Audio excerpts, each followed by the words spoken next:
So, hi guys, nag-try kaming kumain dito kasama ng anak ng amo ko sa panlasang Pinoy Australia. So, ayan. So, yan yung shop nila. Kasi yan yung loob. Ayan.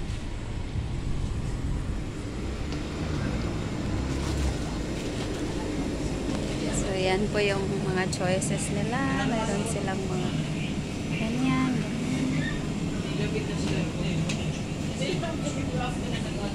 Ayan, may sisig dyan, may mga ganyan, chorizo. Ayan. Meron din po silang mga snacks, crackers, sauces, drinks. Ayan. That's it. Meron din silang ube dyan.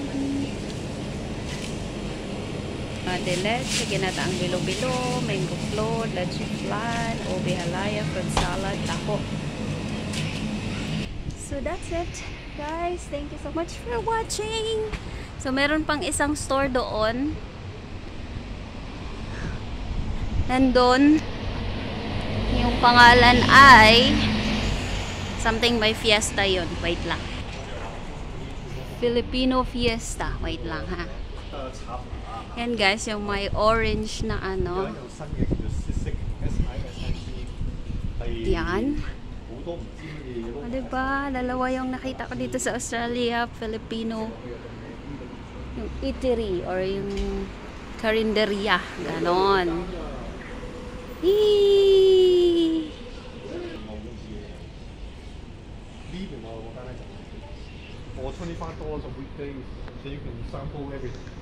Hanap kami ng market. Pabili kami ng gulay at prutas.